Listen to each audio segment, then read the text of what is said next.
Hello Maharashtra state board के class 10 के प्यारे बच्चों, वेलकम बैक टू रैंकर्स। आज हम हमारे इस चैप्टर का आगे का पार्ट कंप्लीट करने वाले हैं, जो कि हमने लास्ट वीडियो में आपको सिखाया था। टॉपिक क्या था हमारा? ग्रेविटेशन।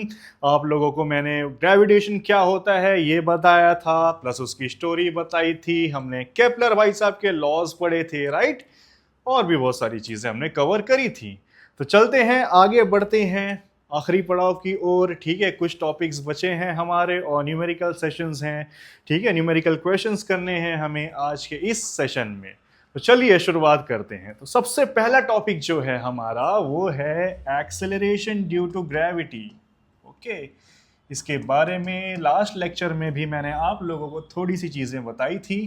ठीक है, तो अभी भी देखते हैं एक्सीलरेशन ड्यू टू ग्रेविटी, इसका क्या मतलब होता है बच्चों। सबसे पहली बात, अगर हम बात करें एक्सीलरेशन की, तो एक्सीलरेशन का मतलब होता है rate of change of speed. Okay, यानी कि स्पीड का चेंज होना बच्चों टाइम के हिसाब से। तो यहाँ पर बात करें अगर हम लोग एक्सेलरेशन ड्यू टू ग्रेविटी की, तो अर्थ जो है हमारी प्यारी धरती माता जो है, अगर कोई ऑब्जेक्ट अर्थ पर गिर रहा है, मान लेते हैं पॉइंट ए से पॉइंट बी पर आ रहा है ऊपर से नीचे की तरफ, तो इसकी स्पीड चेंज होगी। जाहिर सी बात है, पॉइंट ए पर अगर मान लेते हैं 3 मीटर पर सेकेंड होगी, तो पॉइंट बी पर जो है हो सकता है 6 मीटर पर सेकेंड हो। ओके, यानी कि स्पीड चेंज हो रही है। तो अर्थ की ग्रेविटेशन की वजह से, ओके ना, कितना एक्सेलरेशन मिल रहा है इस बॉडी को, इस ऑब्जेक्ट को, इसकी कितनी स्पीड चेंज हो रही है, उस एक्सेलरेशन को बेटा हम लोग बोलने वाले हैं एक्सेलरेशन ड्यू टू ग्रेविटी, और इसको रिप्रेजेंट करते हैं हम लोग स्मॉल जी से। ओके, तो यहां पर हमें वैल्यू ऑफ जी कैलकुलेट करना है। ठीक है, अर्थ के सरफेस पर, जैसे मैंने क्या कर दिया है, हमारे आइजैक न्यूटन भाई साहब को अर्थ के ऊपर खड़ा कर दिया है। अर्थ के सरफेस पर खड़ा है, ऊपर नहीं। ठीक है ना, अर्थ के सरफेस पर, बिकॉज यही यही भाई साहब की जो है देन है ग्रेविटेशन, तो मैंने इन्हें खड़ा कर दिया है यहाँ पर। ओके ओके, तो लास्ट सेशन में मैंने बताया था कि जो हमारा वेट रहता है, वेट और मास का आप लोगों को मैंने फर्क बताया था। हमारा जो वेट रहता है असल में वो ग्रेविटेशनल फोर्स के बराबर होता है। ठीक है ना, मेरे और अर्थ के बीच में जो ग्रेविटेशनल फोर्स ऑफ अट्रैक्शन रहने वाली है वही मेरा वेट रहने वाला है। तो यहाँ पर हमारे पास सबसे पहले इक्वेशन है कि वेट जो है हमारा इक्वल रहने वाला है किसके? ग्रेविटेशनल फोर्स के। ठीक है, यहाँ पर साफ साफ लिखा हुआ भी है कि weight is equals to the force with which earth attracts an object और अ बॉडी। ठीक है, तो वेट इक्वल हो जाएगा बेटा ग्रेविटेशनल फोर्स के। वेट का फॉर्मूला क्या होता है? M G, right. एंड ये हमारे पास किसका फॉर्मूला दिख रहा है? ग्रेविटेशन, फोर्स ऑफ ग्रेविटेशन का, capital G capital M small m by R square. यहां पर देखिए जो स्मॉल एम स्टैंड कर रहा है, किसके लिए स्टैंड कर रहा है? वेट ऑफ ऑब्जेक्ट के लिए। स्मॉल जी मैंने बताया यहां पर आप लोगों को कि क्या होता है बच्चों, ये acceleration due to gravity. Okay, capital G की तारीफ में मैंने लास्ट लेक्चर में बोला था आप लोगों को कि ये यूनिवर्सल ग्रेविटेशनल कांस्टेंट है, इसकी कुछ वैल्यू है, राइट है ना, 6.67 इंटू 10⁻⁻11 न्यूटन मीटर स्क्वायर पर केजी स्क्वायर। यहाँ पर कैपिटल एम जो है बच्चों ये मास ऑफ अर्थ है, अर्थ का मास है। अगेन स्मॉल एम आ रहा है, मास ऑफ ऑब्जेक्ट हो गया, बाय डिस्टेंस स्क्वायर, मतलब इस न्यूटन भाई साहब के और अर्थ के सेंटर के बीच में क्या डिस्टेंस है, जो कि अर्थ का रेडियस है।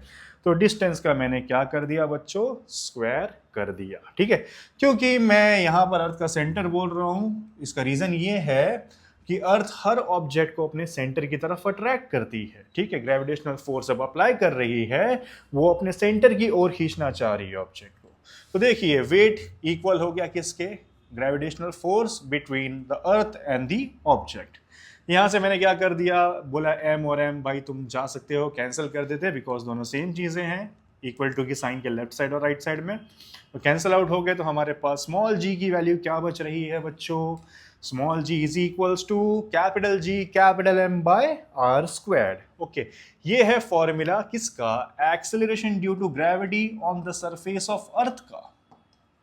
ठीक है, क्योंकि अर्थ के सरफेस पर हम खड़े हैं या यहाँ पर न्यूटन भाई साहब हमारे खड़े हैं, ठीक है। Acceleration due to gravity on surface of earth बोल देता हूं मैं इसे, right.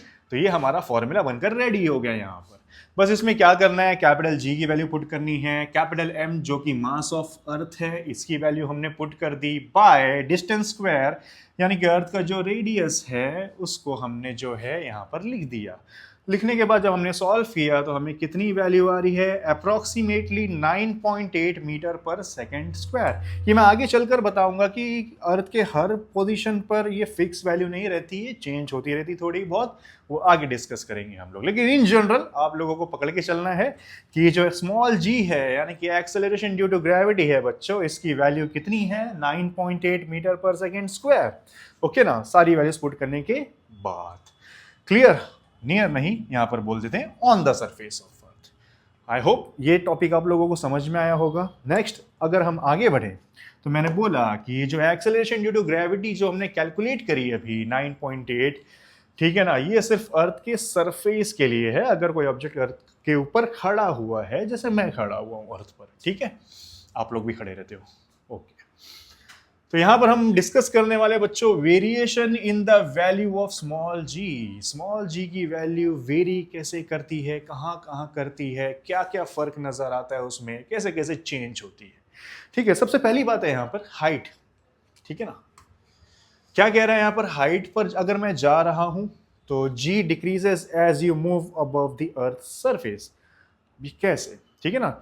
Acceleration due to gravity क्या होने वाला है बच्चों, क्या कह रहा है ये कि कम होने वाली है, जी की वैल्यू डिक्रीज होने वाली है अगर हम लोग अर्थ के सरफेस के ऊपर जा रहे हैं तो इसका प्रूफ आप लोगों को मैं देता हूं यहां पर छोटा सा, कि जैसे मान लेते हैं ये हमारी अर्थ है, ओके ना, एग्जैक्ट सर्कल तो है नहीं अर्थ का शेप, ओके ना। तो हम लोग क्या कर रहे हैं, ऑब्जेक्ट को जो है कुछ हाइट पर लेकर जा रहे हैं, या फिर मान लो इस हाइट पर ऑब्जेक्ट सिचुएटेड है।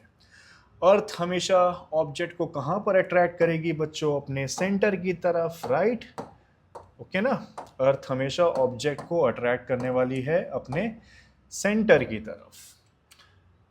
तो अर्थ का जो रेडियस है वो मैंने लिख दिया कैपिटल आर, ऑब्जेक्ट कुछ हाइट पर है, उसकी हाइट को लिख दिया हमने h। अभी देखिए ऑन द सरफेस ऑफ अर्थ, ठीक है ना बच्चों, ऑन द सरफेस ऑफ अर्थ, जब हम अर्थ के सरफेस पर थे तो स्मॉल जी की वैल्यू हमें क्या आई थी, small g is equals to G M by capital R squared, ठीक है ना। यहां से अगर जी एम को मैं बोल दूं भाई कांस्टेंट है, क्योंकि जी की वैल्यू भी फिक्स है, मास ऑफ अर्थ की वैल्यू भी फिक्स है, तो कांस्टेंट को अगर हम हटा दें तो यहाँ पर प्रोपोर्शनल साइन आ जाएगी 1 बाय आर स्क्वायर्ड। तो यहां से एक चीज क्लियर हो रही है कि जो स्मॉल जी है, एक्सेलरेशन ड्यू टू ग्रेविटी है, ये इनवर्सली प्रोपोर्शनल है कि इसके डिस्टेंस के स्क्वायर के या रेडियस के स्क्वायर के। स्क्वायर भूल जाओ फिलहाल। मान लो कि रेडियस की वैल्यू अगर कम होगी, इनवर्स प्रोपोर्शन का यही मतलब होता है कि ये चीज अगर डिक्रीज होगी तो ये चीज क्या होने वाली है, इंक्रीज। एंड सिमिलरली उसी तरीके से अगर रेडियस की वैल्यू इंक्रीज होगी तो स्मॉल जी की वैल्यू क्या होने वाली है बच्चों, डिक्रीज होने वाली है। क्लियर। अच्छा, इसकी वैल्यू हमें कितनी मिली थी इन जनरल, 9.8 मीटर पर सेकेंड स्क्वायर अर्थ के सरफेस पर, ठीक है।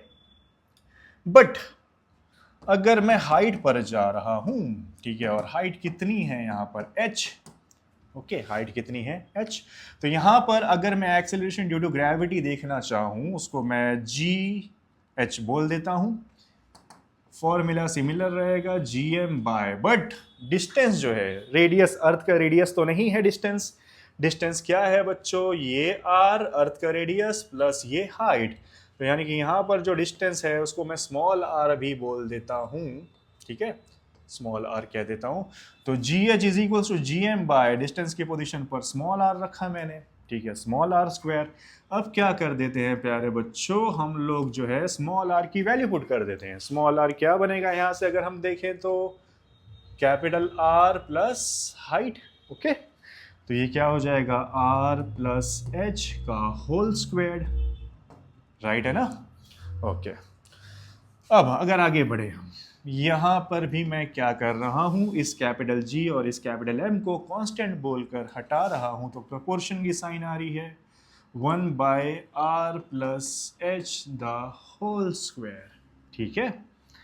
तो अगर इस इक्वेशन को देखो आप और इस इक्वेशन को देखो, ठीक है, या फिर इस इक्वेशन को और इस इक्वेशन को देखो, यहां पर डिस्टेंस क्या हो गया, थोड़ा सा बढ़ गया। यहां पर तो सिर्फ r था, यहां पर क्या हो गया r+h, यानी कि डिस्टेंस बढ़ गया। क्लियर? तो डिस्टेंस बढ़ गया तो एक्सेलरेशन ड्यू टू ग्रेविटी क्या होने वाला है, डिक्रीज होने वाला है, राइट। तो इसीलिए मैंने बोला कि जब भी हम हाइट पर जाने लगेंगे एक्सेलरेशन ड्यू टू ग्रेविटी क्या होने वाला है, डिक्रीज होने वाला है प्यारे बच्चों, ठीक है ना। तो हम लोग कह सकते हैं कि एक्सेलरेशन ड्यू टू ग्रेविटी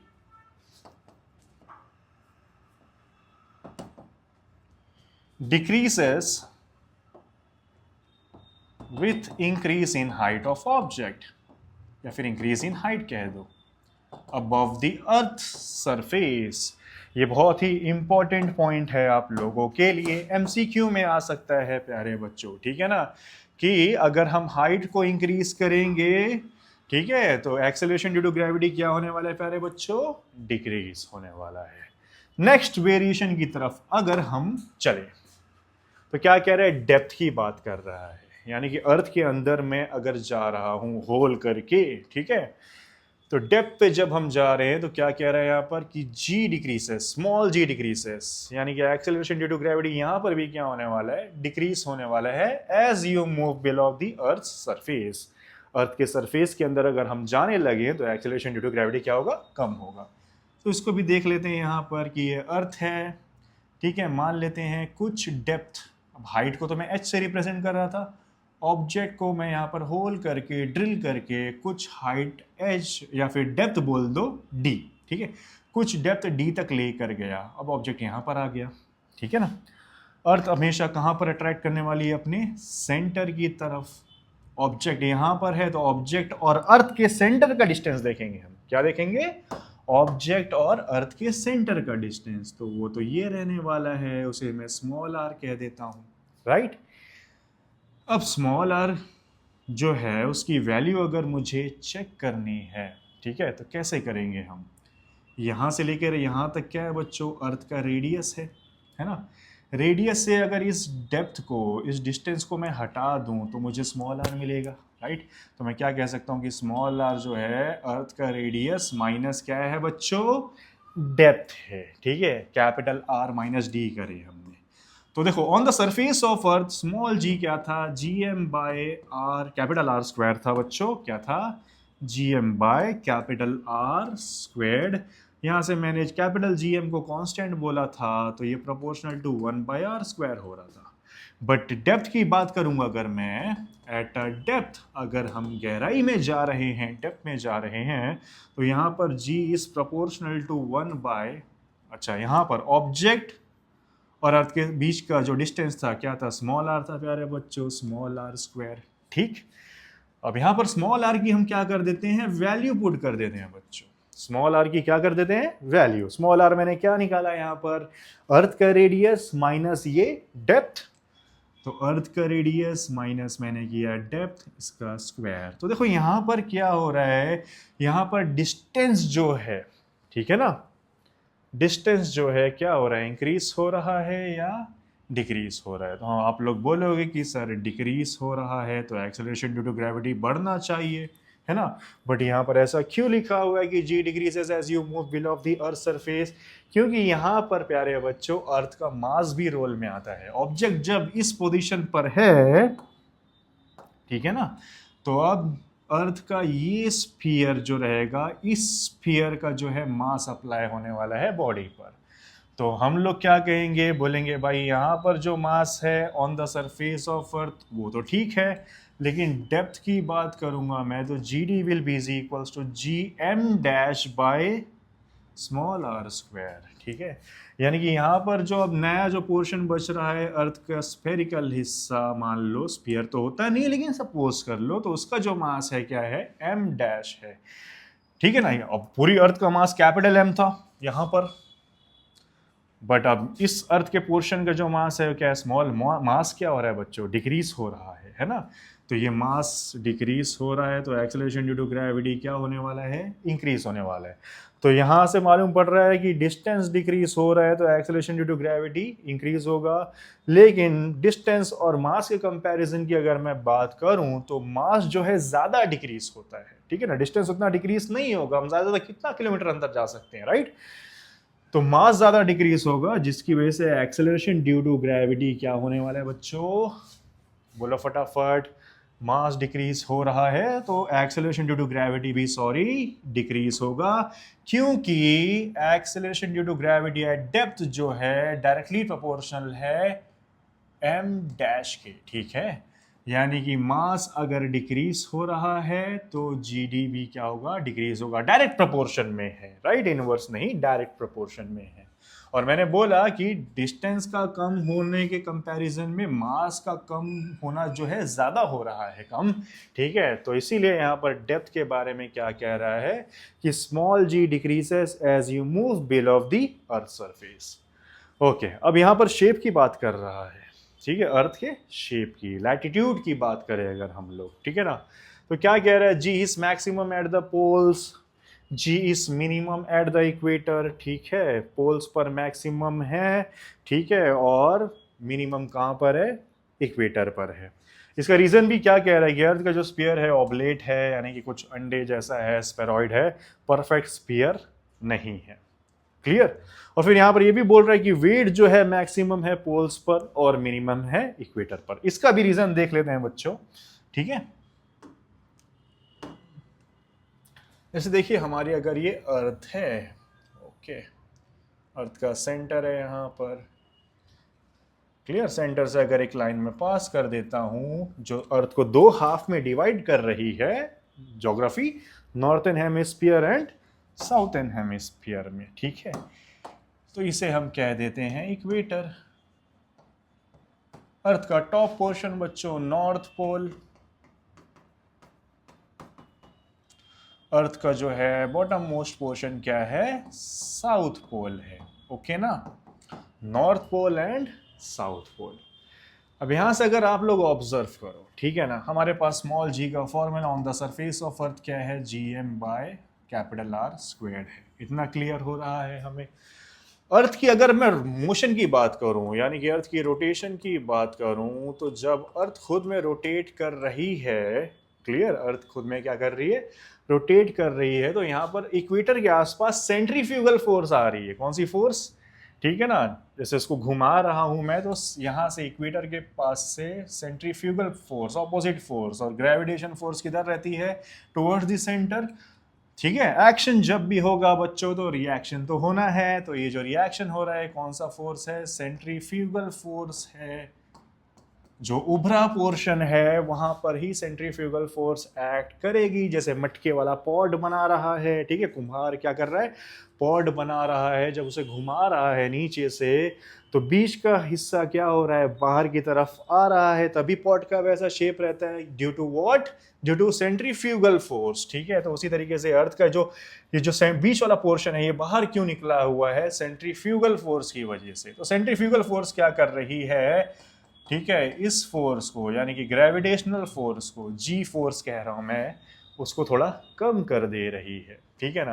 तो जाहिर सी बात है जब ये जी फोर्स कम होगी तो एक्सेलरेशन ड्यू टू ग्रेविटी भी क्या होने वाला है, कम होने वाला है। इसीलिए मैं कह रहा हूं कि इक्वेटर पर क्या है, स्मॉल जी इज मिनिमम। और उसी तरीके से वेट का फॉर्मूला भी क्या होता है बेटा, mg होता है। जब g मिनिमम यानी कि कम हो जा रहा है इक्वेटर पर, ठीक है ना, तो वेट भी क्या हो जाएगा, कम हो जाएगा। तो बोल दूंगा also weight is minimum at equator. तो पहला रीजन क्या हो गया, एक्सेलरेशन ड्यू टू ग्रेविटी के कम होने का इक्वेटर पर। तो हम बोलेंगे कि अर्थ अपनी रोटेशन की वजह से सेंट्रीफ्यूगल फोर्स इक्वेटर वाले पोर्शन पर आ रही है, ठीक है, अर्थ का शेप इसीलिए ऐसा है, ओके ना। तो जो सेंट्रीफ्यूगल फोर्स है वो ग्रेविटेशनल फोर्स के इफेक्ट को थोड़ा सा रिड्यूस कर रही है, इसीलिए स्मॉल जी की वैल्यू भी क्या होने वाली है बच्चों, कम होने वाली है। ओके ना, एक्सेलरेशन ड्यू टू ग्रेविटी कम रहने वाला है इक्वेटर पर। और वेट का फॉर्मूला क्या होता है, एम जी। ठीक है, तो जब जी कम हो रहा है तो वेट भी क्या होगा, कम होगा। इसीलिए ये 2 पॉइंट मैंने लिख दिया, g is minimum at equator और साथ ही साथ weight is minimum at equator. Okay ना। और डिस्टेंस की भी अगर बात कर ले, राइट है ना, यहाँ से लेकर यहाँ तक का डिस्टेंस जो है ज़्यादा है, ठीक है ना, डिस्टेंस ज़्यादा रहेगा। क्लियर, डिस्टेंस अगर ज़्यादा रहेगा तो मैंने बताया कि एक्सेलरेशन ड्यू टू ग्रेविटी क्या होने वाला है बच्चों, कम होने वाला है, because acceleration due to gravity और डिस्टेंस जो है, रेडियस बोलो या डिस्टेंस बोलो, इनवर्स प्रोपोर्शन में है। क्लियर, 2 रीजन हो गए हमारे पास इक्वेटर पर एक्सेलरेशन ड्यू टू ग्रेविटी के क्या रहने के लिए, कम रहने के लिए। अब पोल्स में क्या बोल रहा है, मैक्सिमम है। ठीक है, तो इक्वेटर की वैल्यू भी देख लो, राउंड ऑफ करूंगा तो 9.78 मीटर पर सेकेंड स्क्वायर समथिंग वैल्यू आने वाली है। बट अगर मैं पोल्स की बात करूं, राइट है, यहां पर तो देखो एंगल 0 डिग्री है, राइट है ना। पोल्स की बात करूं यानी कि 90 डिग्री की बात करूं अगर, ठीक है, पोल्स पर देखो ऐसा शेप है। क्लियर, वहां पर सेंट्रीफ्यूगल फोर्स का इफेक्ट नहीं है। पहली चीज, किसका इफेक्ट नहीं है, सेंट्रीफ्यूगल फोर्स का इफेक्ट सिर्फ इक्वेटर वाले जोन पर है, जिसकी वजह से अर्थ का शेप जो है थोड़ा बाहर की तरफ हो रहा है, ऐसा शेप हो जा रहा है। ठीक है ना, पोल्स पर सेंट्रीफ्यूगल फोर्स 0 होती है मान लेते हैं हम, ठीक है, और ऐसा होता भी है। तो नॉर्थ पोल या साउथ पोल की अगर मैं बात करूं, यहाँ पर सेंट्रीफ्यूगल फोर्स नहीं है, तो ग्रेविटेशनल फोर्स के इफेक्ट को कोई रिड्यूस करने वाला भी नहीं है। तो यहाँ पर क्या रहने वाला है, एक्सेलरेशन ड्यू टू ग्रेविटी मेरा मैक्सिमम रहने वाला है बच्चों। ठीक है, तो हम कह देंगे कि जी इज मैक्सिमम एट पोल्स, चाहे वो नॉर्थ पोल हो या साउथ पोल हो। ठीक है, जब जी मैक्स है तो वेट भी क्या हो जाएगा, फॉर द सेम रीजन, ठीक है, weight is also maximum at the poles प्यारे बच्चों। सेकेंड रीजन आप लोग ये भी बोल सकते हो कि भाई G is equals to G M by R square होता है। यहाँ पर डिस्टेंस जो है पोल्स का अर्थ के सेंटर से जो है कम है, ठीक है ना। जब डिस्टेंस कम है, ठीक है, तो एक्सेलरेशन ड्यू टू ग्रेविटी क्या रहेगा, ज़्यादा रहेगा। तो इक्वेटर से अगर हम जाने लग जाए बच्चों पोल्स की तरफ, ठीक है, इक्वेटर से हम पोल्स की तरफ अगर जाने लग जाए तो हम क्या बोलेंगे कि acceleration due to gravity increases, ठीक है, as we move from equator to north pole. ये आप लोगों के एमसीक्यू का सवाल है। ठीक है, अगर हम इक्वेटर से नॉर्थ पोल की तरफ जाने लग जाए तो acceleration due to gravity increase होगा या डिक्रीज होगा, इंक्रीज होगा। 2 रीजन है, इक्वेटर पर सेंट्रीफ्यूगल फोर्स है और साथ ही साथ इक्वेटर का अर्थ के सेंटर से डिस्टेंस ज़्यादा है, और डिस्टेंस जो है इनवर्स प्रोपोर्शन में है ग्रेविटी के साथ में।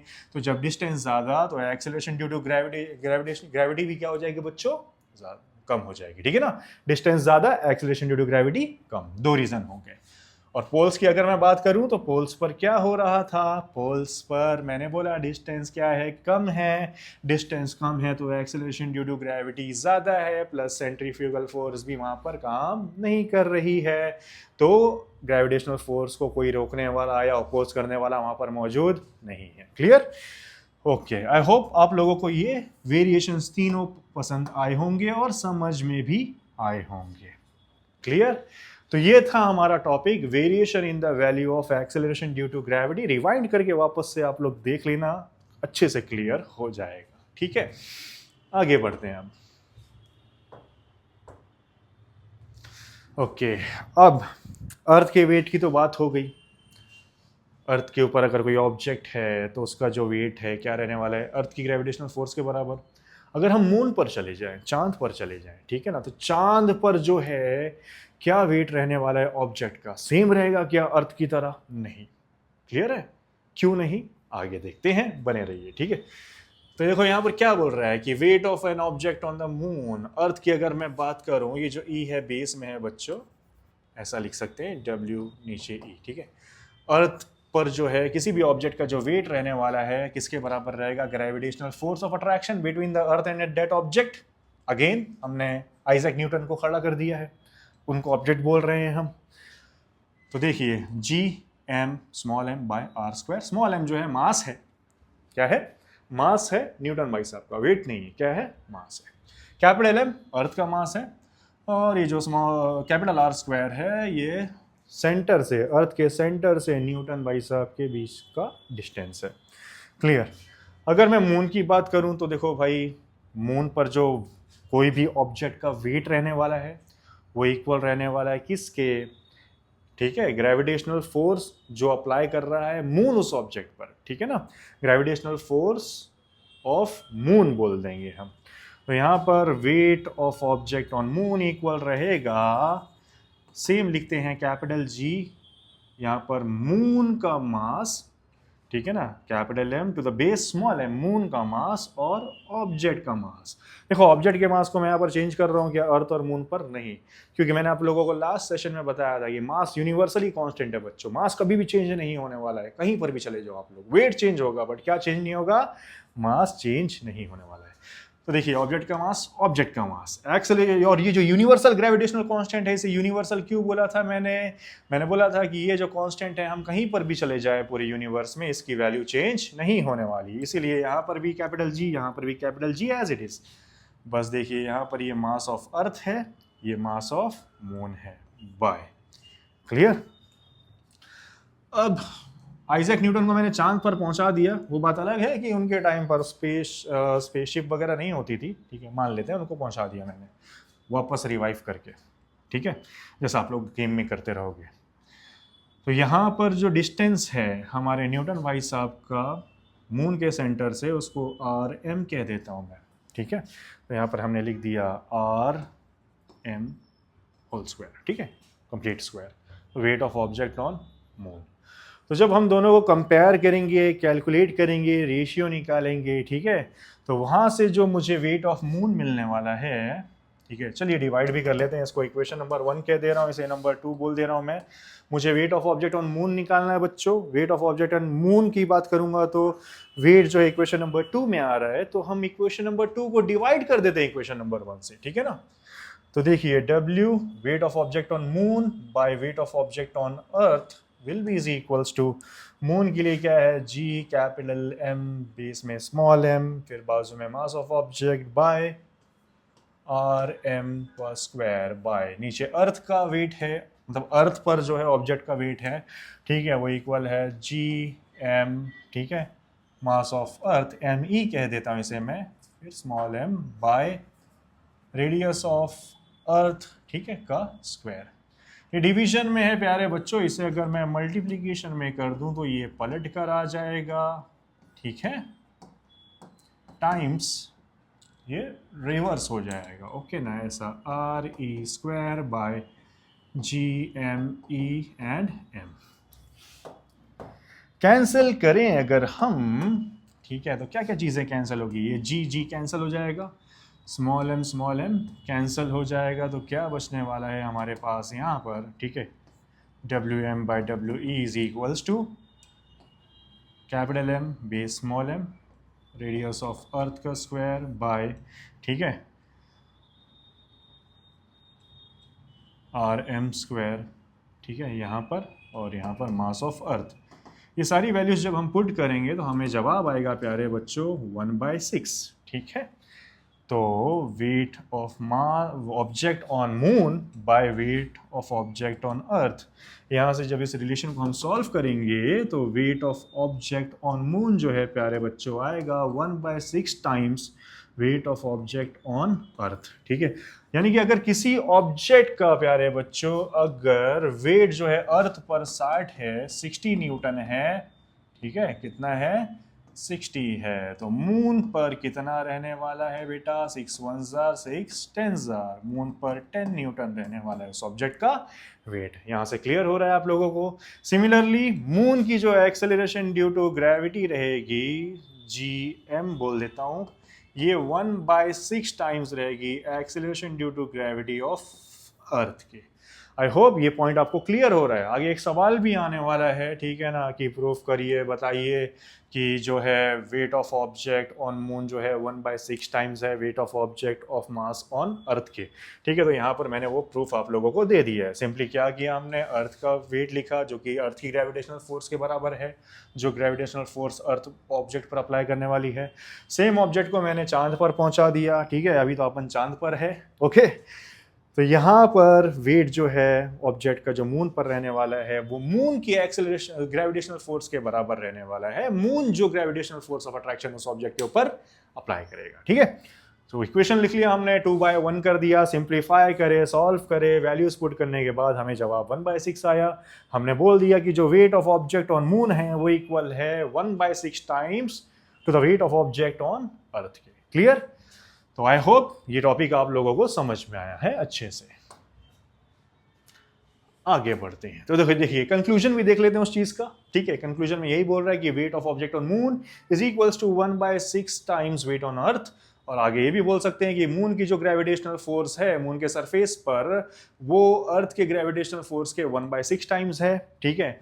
और स्मॉल जी एट मून, ये तो मैं बता चुका हूं आप लोगों की, acceleration due to gravity moon की जो है वो 1/6 टाइम्स रहने वाली है अर्थ की एक्सेलरेशन ड्यू टू ग्रेविटी के। Clear? Mass remain same everywhere in the universe, मैंने बोला पहले ही कि मास जो है पूरे यूनिवर्स में सब जगह सेम रहने वाला है प्यारे बच्चों। ओके, न्यूमेरिकल्स पर चलते हैं, ठीक है, डरना नहीं है, बड़े सिंपल तरीके से आप लोगों को मैं सॉल्व करने सिखाने वाला हूं, ठीक है। न्यूमेरिकल्स क्या कह रहा है, will the mass and weight of an object on the earth be same as their value on Mars. ठीक है, देखिए मैंने बोला कि मास जो है सेम रहने वाला है anywhere, mass is universally constant, ठीक है। यूनिवर्स में आप कहीं पर भी चले जाएं तो वो कांस्टेंट रहने वाला है, या फिर बोल सकते हैं कि mass is same everywhere in the universe.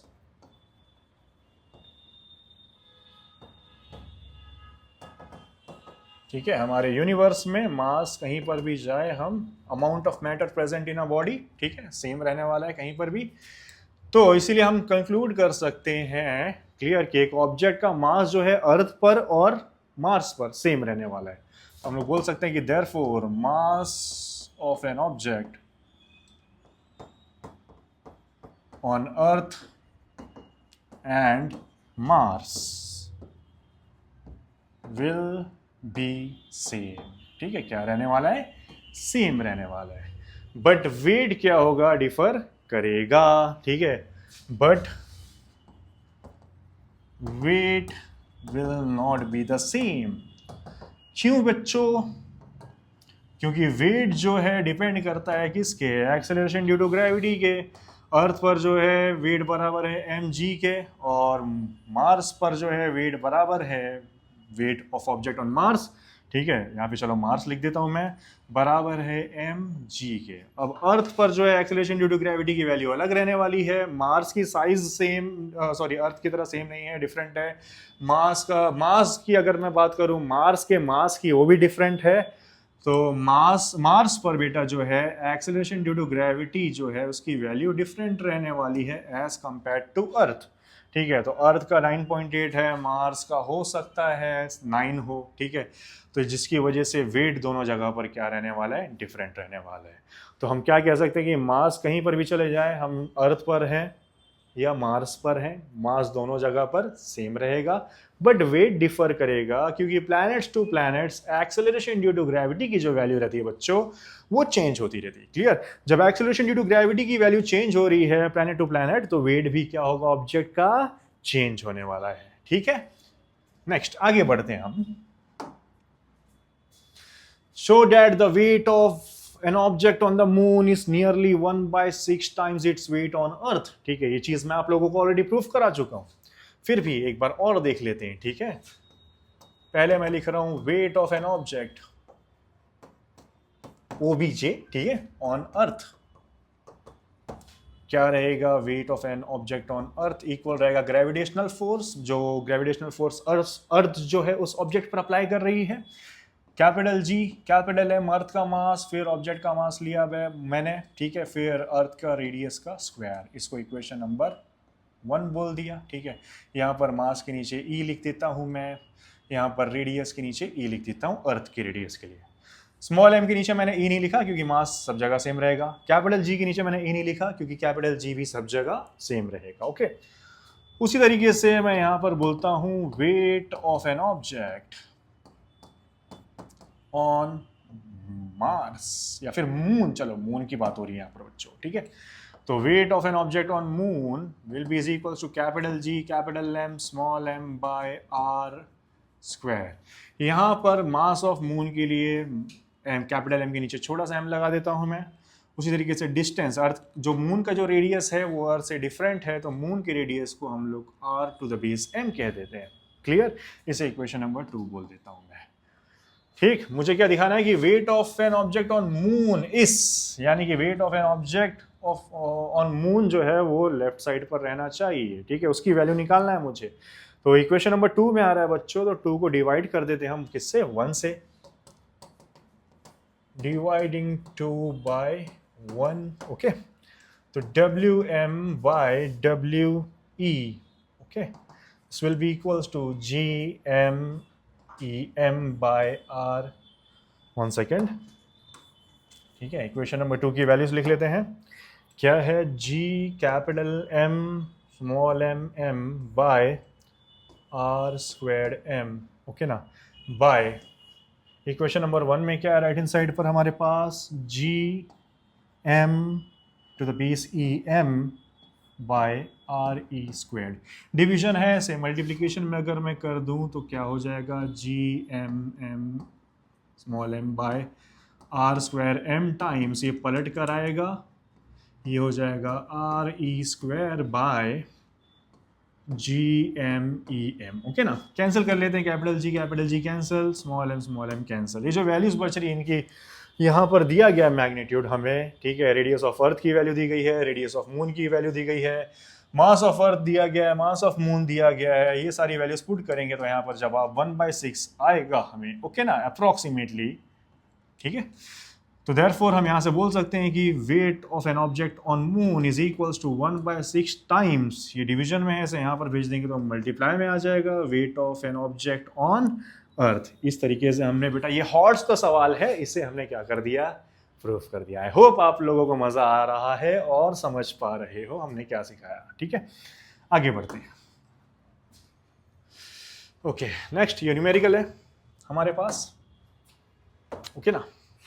इसमें क्या कह रहा है हमें, सबसे पहले इंपॉर्टेंट चीज होती है सवाल रीड करना बच्चों, क्वेश्चन अच्छे से रीड करने आना चाहिए हमें। यहाँ पर बोल रहा है स्टोन थ्रोन, ठीक है, a stone thrown vertically upwards with initial velocity u reaches a height h, ठीक है। कोई एक पत्थर को जो है मैं जमीन से नीचे से फेंक रहा हूँ ऊपर की तरफ, यहाँ पर मैं खड़ा हूँ, ऐसा दिखता नहीं हो, पता लगे, एक स्टोन को नीचे से मैं फेंक रहा हूँ ऊपर की तरफ, ठीक है। तो इनिशियल वेलोसिटी को बेटा u से रिप्रेजेंट करते हैं हम लोग, ठीक है ना। किससे रिप्रेजेंट करते हैं, u से। तो डेटा यानी कि इंफॉर्मेशन क्या क्या दी गई है हमें वो लिख लेते हैं। यहाँ पर बोलेंगे इनिशियल वेलोसिटी, इनिशियल वेलोसिटी को हम लोग रिप्रेजेंट करते हैं बच्चों u से, तो u दिया गया है हमारे पास कितना, ठीक है, नहीं दिया गया है, क्लियर। तो चलिए डेटा लिखने की ज़रूरत यहाँ पर नहीं थी बिकॉज वैल्यूज़ नहीं दी गई हैं। तो बोल रहे हैं यहाँ पर कि कुछ इनिशियल वेलोसिटी से मैंने क्या किया, एक स्टोन को ऊपर की तरफ थ्रो किया, वो कुछ हाइट तक पहुँच जा रहा है, मान लेते हैं कुछ हाइट h तक जो है पहुँच रहा है, क्लियर।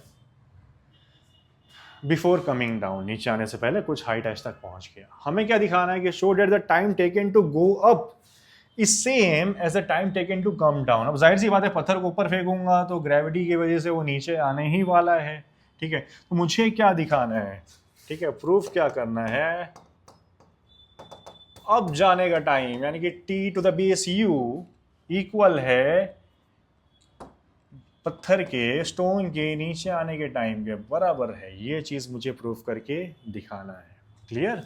तो चलिए ये भाई साहब को भी खुश कर देते हैं हम कैलकुलेशन की ओर बढ़ के, या प्रूफ बोल सकते हो आप लोग, है ना। ज्योमेट्री में प्रूफ करते आ रहे हो तो यहाँ पर भी हम क्या करेंगे, प्रूफ करेंगे इसे। तो पहले हाइट पर जा रहा है तो इक्वेशन ऑफ मोशन यूज करेंगे, s is equals to ut, ऊपर जा रहा है ना ऑब्जेक्ट, क्लियर बच्चों, ऊपर जब ऑब्जेक्ट जाएगा तो एक्सेलरेशन ड्यू टू ग्रेविटी क्या होने वाला है, मैंने बोला था बेसिक इक्वेशन क्या है डिस्प्लेसमेंट की, ये आप लोगों को बताया था मैंने इक्वेशंस ऑफ मोशन में। s is equals to u t plus half a t square होती है। यहाँ पर एक्सेलरेशन की अगर मैं बात करूँ, ठीक है, तो एक्सेलरेशन कौन प्रोवाइड कर रहा है, एक्सेलरेशन अर्थ प्रोवाइड कर रही है, ठीक है। अर्थ के एक्सेलरेशन को क्या कहते हैं हम, एक्सेलरेशन ड्यू टू ग्रेविटी। लेकिन जब हाइट पर जा रहा है, बॉल ऑब्जेक्ट ऊपर जा रहा है, स्टोन ऊपर जा रहा है, तो एक्सेलरेशन ड्यू टू ग्रेविटी क्या होता है बेटा, डिक्रीज होता है। तो यहाँ पर स्मॉल ए एक्सेलरेशन की जगह पर मैं माइनस जी यूज कर लेता हूँ। Acceleration due to gravity negative क्यों ले रहा हूँ, क्योंकि ऊपर जा रहा है जब स्टोन हमारा, तो जी की वैल्यू क्या हो रही है, कम हो रही है। टाइम का स्क्वायर कर दिया यहाँ पर, ठीक है। एस की जगह पर हाइट लिख देता हूँ मैं, टाइम की जगह पर ऊपर जाने का टाइम। क्लियर।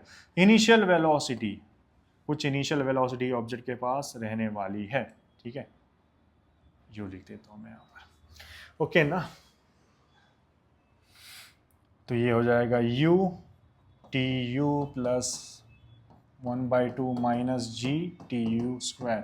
बट ये आप लोगों को काफ़ी कंफ्यूज कर देगा, आप लोग डर जाओगे बिकॉज क्लास 10th में हो। तो इसको मैं और थोड़ा सा सिंपल बनाने की कोशिश करता हूँ। सबसे पहले आप लोगों को प्यारे बच्चों 3 इक्वेशंस याद रखनी है। कितनी equations, 3 equations. v is equals to u plus a t, ठीक है, clear. s is equals to ut plus half at square, v square is equals to u square plus 2as, ठीक है। 3 इक्वेशंस है जो मोशन को define करती है। But यहाँ पर हम लोग एक्सेलरेशन ड्यू टू ग्रेविटी लगाएंगे ए की जगह पर, तो ऊपर जाएगा तो माइनस जी लगेगा ऑब्जेक्ट, नीचे आएगा तो प्लस जी लगेगा। इस चीज़ का आप लोगों को ख्याल रखना है। ओके, तो पहली इक्वेशन यूज करता हूँ, v is equals to u plus a t की। जब ऑब्जेक्ट ऊपर जा रहा है, ठीक है, ऑब्जेक्ट या स्टोन इज गोइंग अपवर्ड्स, ठीक है, देयरफॉर इनिशियल वेलोसिटी, ठीक है, स्टार्टिंग में तो कुछ ना कुछ वेलोसिटी रहेगी, लेकिन ऑब्जेक्ट जब ऊपर जाएगा धीरे धीरे उसकी स्पीड कम होगी और इस हाइट पर फाइनल स्पीड क्या हो जाएगी, 0 हो जाएगी जब ऑब्जेक्ट क्या हो रहा है, ऊपर जा रहा है। तो ये v 0 हो गया इनिशियल वेलोसिटी, प्लस एक्सेलरेशन की जगह पर मैं माइनस जी लिखने वाला बच्चों, ऑब्जेक्ट ऊपर जा रहे हैं इसलिए, टाइम यहाँ पर, और ऊपर जाने का टाइम टी यू कह देते हैं हम। तो देखो ये प्लस यू इधर आएगा तो बेटा माइनस यू, ये माइनस जी टी यू बचेगा, नेगेटिव नेगेटिव साइन कैंसिल, ठीक है। तो यू इज इक्वल्स टू क्या बचेगा, g t to the base u. तो देयरफॉर u बाय g बच रहा है हमारा ऊपर जाने का टाइम। इसे मैं इक्वेशन नंबर 1 बोल देता हूँ। आई होप आप लोगों को ये पार्ट समझ में आया। अब अगर हम आगे बढ़े, ठीक है, आगे बढ़े, अब मुझे नीचे आने का टाइम अगर चेक करना है, ठीक है, क्या आने का टाइम, नीचे आने का टाइम, यानी कि स्टोन इज कमिंग डाउन, कहाँ से, कुछ हाइट h से ही आ रहा है, ठीक है। तो यहाँ पर हम क्या करते हैं, इक्वेशन नंबर हम लोग यूज़ कर लेते हैं, यही पहली इक्वेशन यूज़ करके देखते हैं। v is equals to u plus a t, right. v is equals to u की अगर मैं बात करूँ यहाँ पर, चलो u को ऐसे ही पहले रहने देते हैं, बाद में डिस्कस करते हैं। लेकिन जब ऑब्जेक्ट नीचे आ रहा है तो एक्सेलरेशन ड्यू टू ग्रेविटी क्या होगा, बढ़ेगा, उसकी स्पीड इंक्रीज होगी।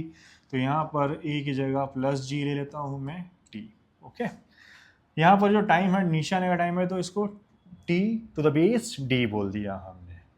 अब देखो जाहिर सी बात है, ऊपर से जब नीचे आ रहा है ऑब्जेक्ट तो इनिशियल वेलोसिटी ऊपर रहेगी और फाइनल वेलोसिटी बच्चों नीचे रहेगी। तो जब ऊपर पहुंचा था ऑब्जेक्ट तो उसकी स्पीड क्या हो गई थी, 0, फिर ऊपर से नीचे आएगा। तो जब ऊपर से नीचे आने वाला है तो स्पीड क्या है, 0 है, तो इनिशियल वेलोसिटी को क्या बोल दूंगा मैं बच्चों, 0 बोल दूंगा इस केस में, ठीक है। इनिशियल वेलोसिटी को क्या बोल देंगे हम, 0। जब नीचे से ऊपर जा रहा था तो फाइनल वेलोसिटी 0, जब ऊपर से नीचे आ रहा है तो इनिशियल वेलोसिटी को क्या लेना है, 0 लेना है, ठीक है। तो v will be equals to ये प्लस जी टी डी, ठीक है, तो यहाँ से टी डी अगर मैं निकालूँ बच्चों इस 0 को भूल कर, तो v के नीचे क्या आएगा प्यारे बच्चों, g आ जाएगा। ये हो गई हमारी इक्वेशन नंबर 2।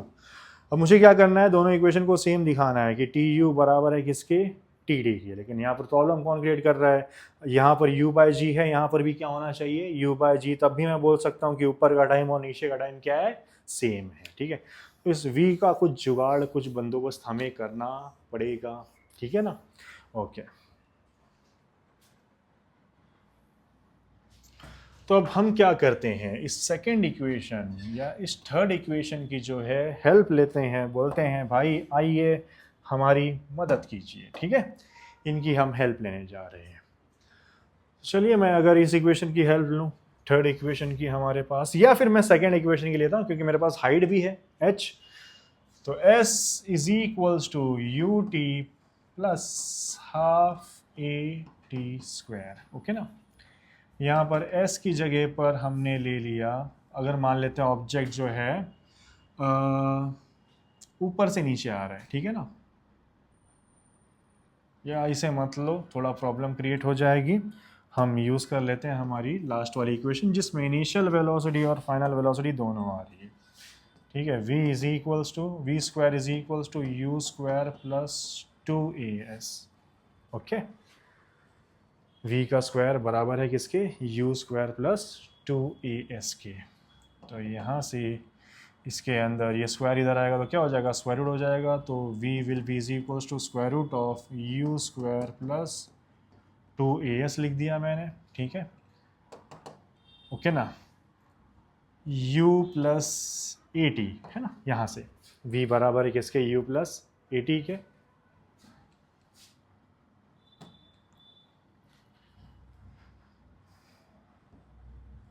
ये root of u square plus, ठीक है, 2 a की जगह g ले लेता हूँ मैं, मान लेता हूँ ऑब्जेक्ट जो है ऊपर से नीचे आ रहा है, और s की जगह h ले लेता हूँ। ठीक है, हाइट। ओके, इनिशियल वेलोसिटी को अगर हम 0 पकड़ लें, ओके ना, ऊपर से जब नीचे आ रहा है तो जाहिर सी बात है इनिशियल वेलोसिटी क्या रहने वाली है, 0। तो 0 plus a t is equal to square root of ये 0 का स्क्वायर 0 प्लस 2gh बच रहा है। ठीक है, तो यहाँ पर e की जगह g लिख दिया मैंने, g t is equals to root of 2gh। Okay, अब टाइम क्या बच रहा है, यहाँ से टाइम आ रहा है रूट 2gh बाय जी। अब ये कैसा टाइम है बेटा, नीचे आने का टाइम है टी डी। क्लियर, देखो नीचे जाने के टाइम की दो वैल्यूज़ आ रही हैं। ओके, एक आ रही है T D is equals to V by G, और एक आ रही है T D is equals to root of 2gh by G. Okay, तो यहाँ पर इन दोनों को अगर मैं कंपेयर करना चाहूँ टी डी को, दोनों इक्वल हो जाएगा एक दूसरे के। ओके ना, इसको नंबर 3 बोल देता हूँ। तो यहाँ पर आते हैं हम, कंपेयर करते हैं दोनों को, कंपेयरिंग 2 and 3। ओके, दोनों को इक्वल करते हैं बिकॉज दोनों टी डी की ही वैल्यू है। तो यहाँ से ये v बाई जी इक्वल हो जाएगा रूट ऑफ 2gh बाय जी के बच्चों। तो g और g क्या हो जाएगा, कैंसल हो जाएगा। ओके, v इक्वल होगा किसके, रूट 2gh के। ओके, v इक्वल हो रहा है किसके, रूट 2gh के। तो ये जो इक्वेशन नंबर 2 है ये इक्वल हो जाएगी किसके, रूट 2gh के। ओके ना, टी डी इज इक्वल, मतलब एग्जैक्टली थर्ड इक्वेशन की तरह बन जाएगी। ओके ना, सिमिलरली इसी इक्वेशन में यहाँ पर मैंने क्या बोला, पहले ऑब्जेक्ट कहाँ जा रहा है, नीचे की तरफ आ रहा है। अगर हम लोग ऊपर की तरफ रख कर इसे सॉल्व करेंगे तब जो है मुझे अब ऊपर जाने का टाइम भी बिल्कुल कुछ ऐसा ही मिलने वाला है। तो इक्वेट जब हम लोग कर लेंगे तो हमें क्या मिल जाएगा कि ऊपर जाने का टाइम और नीचे जाने का टाइम क्या आएगा बच्चों, सेम आने वाला है। हम प्रूफ कर देंगे, एग्जाम के लिए इंपॉर्टेंट नहीं है लेकिन कॉन्सेप्ट बेस्ड सवाल था इसके लिए मैंने आप लोगों को कराया, डरना नहीं है। ठीक है, ओके, ये तो डेफिनेशन है, ये नेक्स्ट टाइम डिस्कस करते हैं। Right 3 laws given by Kepler, ठीक है ना, how did they help Newton to arrive at the inverse square of law of gravity. ठीक है, आप लोगों को ये याद रखना है, तीनों लॉज जो मैंने सिखाया था लास्ट लेक्चर में वो आप लोगों को याद रखने हैं केपलर के। ठीक है, फ्री फॉल हमने सिखा दिया आप लोगों को, एक्सेलरेशन ड्यू टू ग्रेविटी भी इन डिटेल मैंने सिखा दिया आप लोगों को, एस्केप वेलोसिटी भी बता चुका हूँ, सेंट्रीपिटल फोर्स भी बता चुका हूँ। ठीक है, लास्ट वीडियो में आप लोग देखकर इसके आंसर्स ले सकते हो। ठीक है, इसका एक्सप्लेनेशन भी देख सकते हो। ओके, ठीक है, देखिए यहां पर अच्छा सवाल है हमारे पास, क्या कह रहा है, if the value of small g suddenly becomes twice its value it will become 2 times more difficult to pull a heavy object along the floor. Why? ठीक है, क्लियर। अगर स्मॉल जी की वैल्यू अपनी इनिशियल वैल्यू से क्या हो जाए, double हो जाए। ओके, तो बोल रहा है कि हमें उस ऑब्जेक्ट को फ्लोर से उठाने के लिए, ठीक है, ज़्यादा मेहनत लगेगी, हमारी हालत ख़राब होगी। क्लियर, तो वो दिखाना है हमें कि 2 times डिफिकल्ट हो जाएगा। तो देखिए वेट जो है इक्वल होता है किसके, एम जी के, अर्थ के सरफेस पर। ठीक है, ये इनिशियल कंडीशन बोल रहा हूँ मैं। तो जितना वेट रहेगा ऑब्जेक्ट का उतनी ही मुझे क्या लगानी पड़ेगी, फोर्स लगानी पड़ेगी, राइट है ना। वेट को ही मैं फोर्स भी बोल देता हूँ, वेट और फोर्स इक्वल है। ठीक है, तो मुझे जब इनिशियल कंडीशन थी, मैंने एक्सेलरेशन ड्यू टू ग्रेविटी को ना बढ़ाया था ना घटाया था, तो बेसिक क्या रहेगा, F बराबर रहेगा mg, मतलब मुझे इतनी फोर्स लगानी पड़ेगी। बट अगर नया acceleration due to gravity initial value का डबल हो जाए, तो ये जो मेरी फोर्स मैं अप्लाई करूंगा, नई वाली फोर्स जिसे F डैश कह रहा हूं, ठीक है ना, न्यू फोर्स, उस ऑब्जेक्ट को पुल करने के लिए, ये इक्वल हो जाएगी m टाइम्स जी डैश के। ठीक है, जो कि नया एक्सेलरेशन ड्यू टू ग्रेविटी है। नया एक्सेलरेशन ड्यू टू ग्रेविटी बेटा क्या है हमारे पास, नया एक्सेलरेशन ड्यू टू ग्रेविटी जो है वो 2g है। तो ये फोर्स किसके बराबर होगा, 2 टाइम्स mg के, नया force.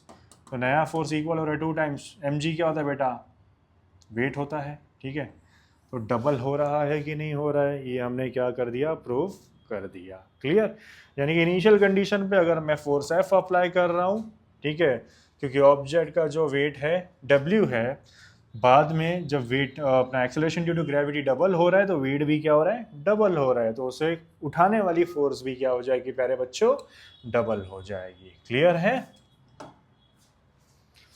Okay, what is the difference between mass and weight of an object, last lecture देख लेना, लास्ट स्लाइड में मैंने पूरा डिटेल एक्सप्लेनेशन दिया है इस चीज का। ठीक है, कि मास और वेट में क्या फर्क है, आप लोग वहां से रिफर कर सकते हैं। ठीक है, ओके, यहाँ पर देखिए प्यारा सा सवाल है, पहले लिख लेते हैं हम डेटा, हमारे पास क्या क्या इंफॉर्मेशन दी गई है इसमें।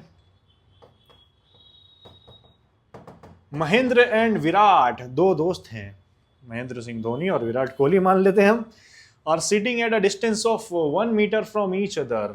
यहाँ पर महेंद्र भाई साहब है, यहाँ पर विराट भाई साहब है। क्लियर, एम एंड वी, उन दोनों के बीच में जो डिस्टेंस है, ठीक है, दूरी है, वो 1 मीटर की है। Clear, there masses are 75 kg and 80 kg। kg दिखेगा तो मास लिखना है, वेट नहीं लिखना है बच्चों। तो ये जो महेंद्र भाई का मास है, मास ऑफ महेंद्र, पहला जो दिया गया है, नाम महेंद्र का है तो पहला मास भी किसका रहेगा, महेंद्र का रहेगा। तो कितना है बेटा, 75 kg। विराट के मास की बात करें, सेकंड नाम विराट का है तो मास सेकंड किसका है, विराट का है, जो कि कितना दिया गया है, 80 kg।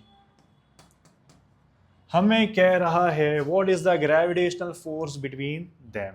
ठीक है, तो डेटा में पहले लिख देते हैं, मास ऑफ महेंद्र, ठीक है, 75 kg, महेंद्र का मास 75 kg है। मास ऑफ विराट कितना है, 80 kg है। ओके, और इन दोनों के बीच का जो डिस्टेंस है, डिस्टेंस को चलो आर बोल देते हैं, कैपिटल आर, 1 मीटर है, डजेंट मैटर्स। पता क्या लगाना है हमें, इन दोनों के बीच में जो ग्रेविटेशनल फोर्स ऑफ अट्रैक्शन है एफ जी कितनी है। तो चलते हैं हम, टू फाइंड हमने लिख दिया, अब कैलकुलेशन की ओर बढ़ते हैं बच्चों। कैलकुलेशन, ठीक है, तो यहाँ पर देखिए ग्रेविटेशनल फोर्स का फॉर्मूला लिखेंगे हम लोग कैपिटल जी, ठीक है, मास of object 1, mass of object 2। अर्थ के केस में कैपिटल एम स्मॉल एम लिखते थे, लेकिन यहाँ पर दोनों ऑब्जेक्ट्स हैं, दोनों पार्टिकल्स हैं, तो पहले ऑब्जेक्ट के मास को m1, दूसरे ऑब्जेक्ट के मास को m2 बोल रहा हूँ, बाय आर स्क्वायर। अब m1 किसे कह सकते हैं हम लोग, महेंद्र के मास को, m2 जो है विराट के मास को भी बोल सकते हैं। कैपिटल जी की वैल्यू मैंने बताया था 6.67 इंटू 10 टू द पावर -11 होती है। आप लोगों को डेटा दिया रहेगा अगर एग्जाम में पूछेगा तो, ठीक है, डरना नहीं है, इसकी वैल्यू नहीं भी याद रखोगे तो भी चलेगा।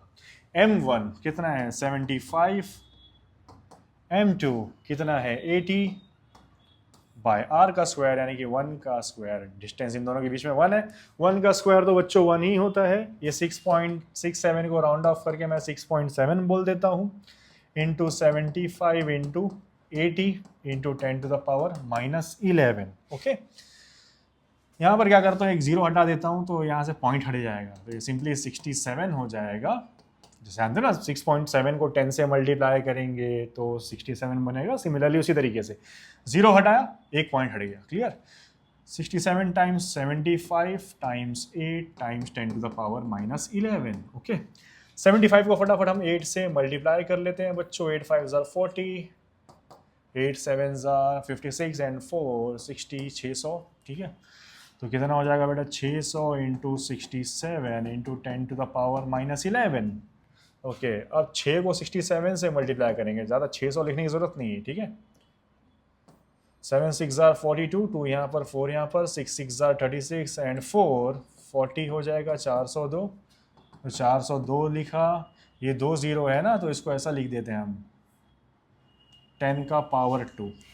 2 0 का मतलब क्या हो जाएगा 10 का power 2 into 10 to the power -11। प्यारे बच्चों, आप लोगों ने इंडाइसिस सीखा होगा, तो 10 को अगर मैं कॉमन करूंगा तो 2 -11 होगा, 2 -11 फटाफट बताओ क्या होता है -9। Okay, clear. अगेन क्या करता हूँ, ये 402 का मतलब होता है बेटा 402.00। पॉइंट को अगर हम लोग ये लेफ्ट साइड शिफ्ट करेंगे, ठीक है ना, राइट टू मैं लेफ्ट ला रहा हूँ, तो 10 का पावर जो है बेटा, ठीक है, 10 का जो पावर है हम लोग पीछे की तरफ आते हैं जब, तो पॉजिटिव में जाता है। किस में जाता है, पॉजिटिव में जाता है। लेकिन जाने दो, आप लोगों को करना नहीं है, उतना घबराना नहीं है, सिंपली बोल देना है कि जो ग्रेविटेशनल फोर्स है, फोर्स का यूनिट क्या होता है न्यूटन, क्योंकि न्यूटन भाई साहब की देन है सब कुछ। तो इसका जो फोर्स रहेगा महेंद्र और विराट के बीच में, gravitational force of attraction 402 into 10 to the power -9 newton है। आई होप आप लोगों को ये न्यूमेरिकल समझ में आया है।